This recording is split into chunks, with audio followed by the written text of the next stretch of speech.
ओम शांति। आज हम 23 अक्टूबर 75 की अव्यक्तवाणी सुनते हैं।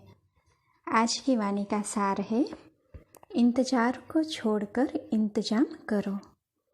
विश्व की तकदीर को ऊंचा बनाने वाले, मायावी सृष्टि का महाविनाश कर देवी सृष्टि की स्थापना करने वाले रचयिता शिव बाबा नवनिर्माण के इंतजाम में एकजुट हो जाने का आह्वान करते हुए बोले। आज बाप दादा विश्व की तकदीर बनाने वाले तकदीरवान बच्चों की तस्वीर को देख रहे हैं। किस किस आत्मा में कौन कौन सी तकदीर की लकीरें दिखाई देती है और कौन कौन सी अब स्पष्ट होने वाली है। हर एक के तकदीर की लकीर अपनी अपनी दिखाई दे रही है। तकदीर की रेखाओं में मुख्य 4 सब्जेक्ट्स की 4 रेखाएं दिखाई देती है। बहुत थोड़े बच्चे हैं जिनकी चारों रेखाएं स्पष्ट है, अर्थात चारों ही सब्जेक्ट्स में तदबीर द्वारा अपनी ऊंची तकदीर बनाई है। इस प्रमाण पास विद ऑनर और फर्स्ट क्लास अर्थात फर्स्ट डिवीजन में ऐसे तकदीरवान ही आएंगे जिन्हों की चारों ही तकदीर की लकीरें स्पष्ट है।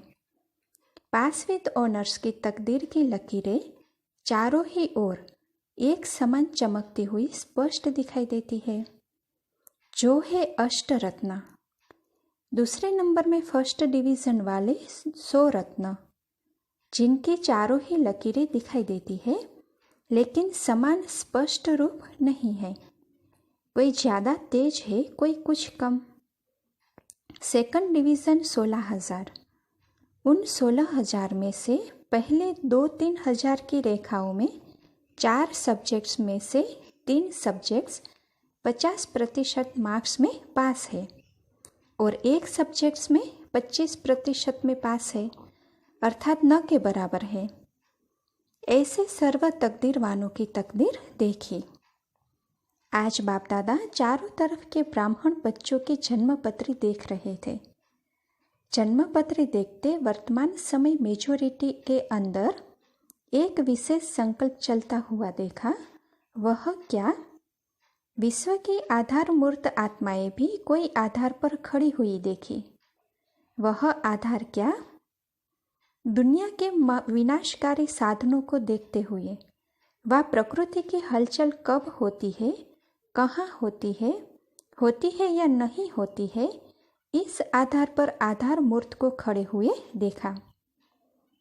ऐसे आधार पर ठहरने वाले बच्चों से बाप दादा का प्रश्न है कि स्थापना करने वाले विनाश के आधार पर रहेंगे तो स्थापना करने वालों का भविष्य क्या होगा? विनाश ज्वाला प्रज्वलित करने के आधार मूर्त कौन? प्रकृति का परिवर्तन करने वाले कौन? प्रकृति का विनाश के साधनों के आधार पर खड़े हुए पुरुषों से उत्तम पुरुषोत्तम हो सकते हैं अथवा पुरुषोत्तम के ऑर्डर पर अर्थात श्रेष्ठ संकल्प के आधार पर, सर्व आधार मूर्त के संपूर्ण बनने के आधार पर विनाशकारी साधन व प्रकृति अपना कार्य करेगी। ऑर्डर देने वाला कौन? अधिकारी कौन? प्रकृति या पुरुषोत्तम? आधार मूर्त का किसी पर आधार रहना उसको अधिकारी कहेंगे। तो क्या देखा? इंतजाम करने वाले इंतजार में हैं। इंतजाम करने में अलबेले और इंतजार करने में अलर्ट है। इसको देखते हुए बाप दादा को हंसी भी आई और रहम भी आया। क्यों? माया की चतुराई को अब तक बच्चे परख नहीं सकते हैं।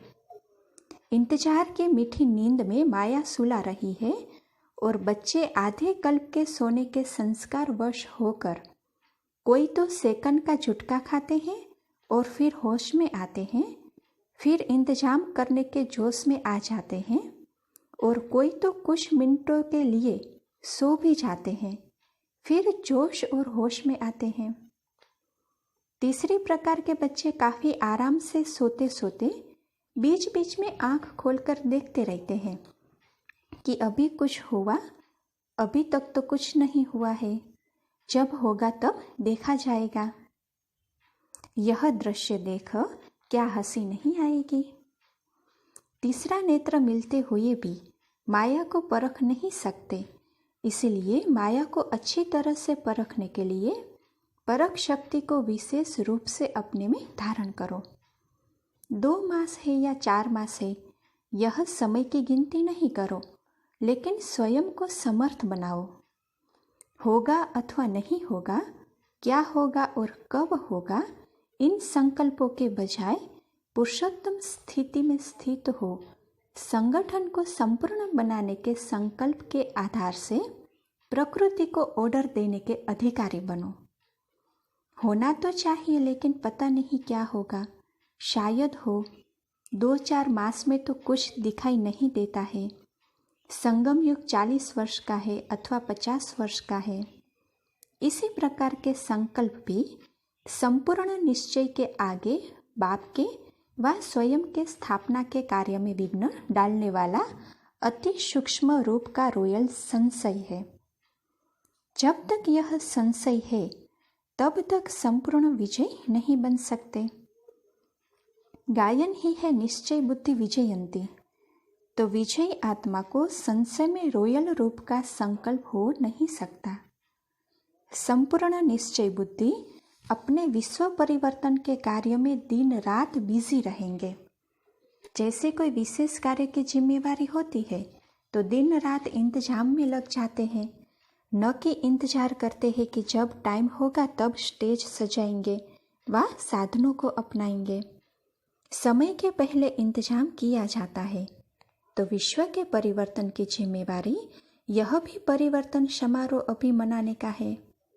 सर्व आत्माओं को अपने अपने अनुसार सतोप्रधान बनाने का व बाप का परिचय देने का विशाल विश्व का सम्मेलन करना है। इसके लिए पहले से ही आपको अपनी स्थिति के स्टेज बनाने का इंतजाम करना है, या उस समय करोगे। जैसे स्थूल स्टेज के बिना भाषण करना व संदेश देना नहीं हो सकता, वैसे अंतिम समय पर स्वयं के संपूर्ण स्थिति की स्टेज बिना विशाल विश्व सम्मेलन में संदेश कैसे दे सकेंगे, अर्थात बाप को प्रसिद्ध व प्रख्यात कैसे कर सकेंगे। तो स्टेज को पहले से तैयार करेंगे अथवा उस समय करेंगे। तो देखो बाबा क्या कहते हैं कि इसीलिए इंतजार को छोड़ इंतजाम में लग जाओ। यह संकल्प भी व्यर्थ संकल्प है। इस व्यर्थ संकल्प को भी समर्थ में परिवर्तन करो, अधिकारी बनो। प्रकृति को ऑर्डर करने के समर्थ स्टेज को बनाओ। संगठित रूप से सर्व ब्राह्मणों के अंदर रहम की भावना, विश्व कल्याण की भावना, सर्व आत्माओं को दुखों से छुड़ाने की शुभ कामनाएं जब तक दिल से उत्पन्न नहीं होगी तब तक विश्व परिवर्तन रुका हुआ है। अभी हलचल में हो, एक ही संकल्प में अचल और अटल नहीं हो। अंगद समान अडुल बनना अर्थात अंतिम घड़ी लाना। तो संगठित रूप से ऐसे एक संकल्प को अपनाओ, अर्थात दृढ़ संकल्प की इकट्ठी अंगुली सभी दो। तो यह कलयुगी पर्वत परिवर्तन करके गोल्डन वर्ल्ड को ला सके। समझा क्या इंतजाम करना है? अच्छा, अंत में बाप दादा ने एक संकल्प में अंगद समान अचल रहने वाले की यह सब हुआ ही पड़ा है, ऐसे संपूर्ण निश्चय बुद्धि हर संकल्प बोल और कर्म में सदा विजयी ऐसे अधिकारी बच्चों को याद प्यार दिया और नमस्ते की। अभी फिर दीदी जी के साथ संगठन का बल अर्थात एक ही संकल्प। रूहानी यात्री जो डबल यात्रा करने आते हैं, एक मधुबन की यात्रा, दूसरी विशेष मधुबन में रूहानी यात्रा। तो डबल यात्रा करने वाले यात्री जो भी आते हैं वह आराम से अपनी यात्रा सफल करके जाते हैं, सब संतुष्ट रहते हैं। गाया जाता है कि यदि दिल बड़ा है तो जगह भी बड़ी है। स्थूल जगह भले ही कम हो, लेकिन आने वालों की, स्वागत करने वालों की और सेट करने वालों की दिल बड़ी है तो जगह की कमी महसूस नहीं होगी। फिर 63 जन्मों की की हुई यात्राओं से तो सब सेल्वेशन संगम की यात्रा पर ज़्यादा मिलती है। वह जड़ चित्रों की यात्रा कितनी मुश्किल होती है। आप लोग भी तो यह देखरेख करती हो कि हमारा संगठन एक संकल्प वाला कहाँ तक बना है। शास्त्रों में गायन है कि ब्रह्मा को संकल्प उठा कि सृष्टि रचे, तो सृष्टि रची गई।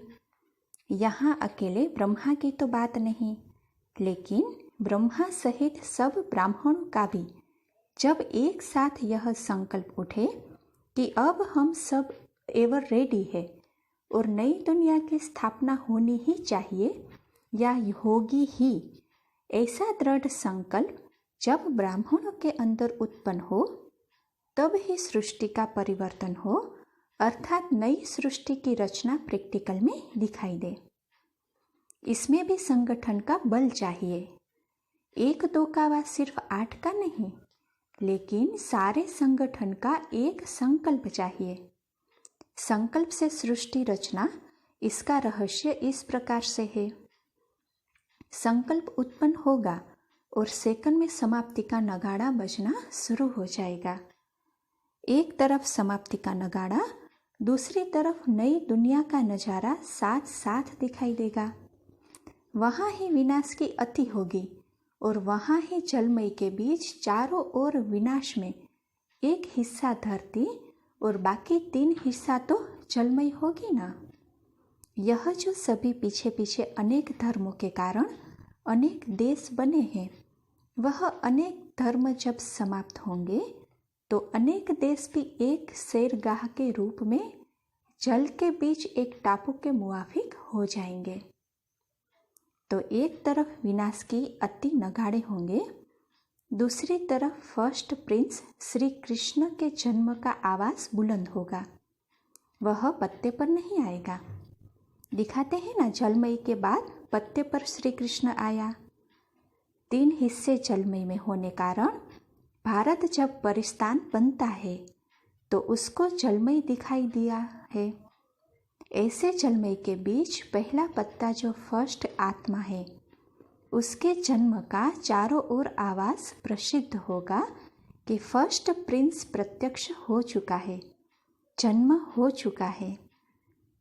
तो वह भी अति में होगा, अर्थात जलमय के 3 हिस्से का नज़ारा होगा और एक हिस्सा भारत परिस्तान के रूप में प्रकट होगा, जो दिखाते हैं कि सोने की द्वारिका पानी से निकल आई, लेकिन पानी से नहीं, 3 हिस्से पानी में होंगे, इसीलिए पानी के बीच सोने की द्वारिका दिखाई देगी। इसीलिए कहते हैं कि सोने की द्वारिका पानी से निकल आई। सिर्फ उस बात का पूरा वर्णन नहीं कर सकते हैं और उसी समय फर्स्ट आत्मा के जन्म की जय जयकार होगी। ऐसे नज़ारे सामने आते हैं तो पुरानी दुनिया के महाविनाश का नगाड़ा और नए फर्स्ट प्रिंस के जन्म का नज़ारा साथ साथ दिखाई देगा। जैसे नगाड़ा बजाने से पहले नगाड़े को गर्म किया जाता है, तब आवाज़ बुलंद होती है। तो देखो बाबा क्या कहते हैं कि यह भी योग अग्नि से नगाड़ा बजने के पहले तैयारी चाहिए, तब नगाड़े में आवाज़ बुलंद होगी। इंतजाम में लगे हुए हो ना, इंतजार करने वालों को भी इंतजाम में लगाओ, तब जय जयकार हो जाएगी। जब शरीर को चलाना आ जाएगा, तब राज्य चलाना आ जाएगा। शरीर को चलाना अर्थात राज्य चलाना, तो राज्य करने के संस्कार भरने हैं ना। नॉलेजफुल कहा जाता है, तो फुल नॉलेज में तन मन धन और जन सब आ जाता है। अगर एक के भी नॉलेज कम है तो नॉलेजफुल नहीं कहेंगे, समझा। सदा सफलता मूर्त बनने का आधार भी नॉलेजफुल है। नॉलेज नहीं तो सफलता मूर्त भी नहीं हो सकते। समय के प्रमाण पुरुषार्थ की गति भी तीव्र होनी चाहिए। समय की रफ्तार तेज है और चलने वालों की रफ्तार ढीली है, तो समय पर कैसे पहुंचेंगे। एक बल एक भरोसा, यह है मुख्य सब्जेक्ट। हर समय एक की ही याद में एक रस रहना, इसी पुरुषार्थ में ही सदा सफल हो तो मंजिल पर पहुंच ही जाएंगे। जो अटूट स्नेह में रहते हैं उनको सहयोग भी स्वतः प्राप्त होता है। मुरली है लाठी, इस लाठी के आधार से कोई कमी भी होगी तो वह भर जाएगी। यह आधार ही अपने घर तक और अपने राज्य तक पहुंचाएगा, लेकिन लक्ष्य से नियम पूर्वक नहीं, लेकिन लगन से। तो लगन से मुरली पढ़ना व सुनना अर्थात मुरलीधर की लगन में रहना। मुरलीधर से स्नेह की निशानी मुरली है। जितना मुरली से स्नेह है उतना ही समझो मुरलीधर से भी स्नेह है। सच्चे ब्राह्मण की परख मुरली से होगी। मुरली से लगन अर्थात सच्चा ब्राह्मण, मुरली से लगन कम अर्थात हाफ कास्ट ब्राह्मण। अच्छा, ओम शांति।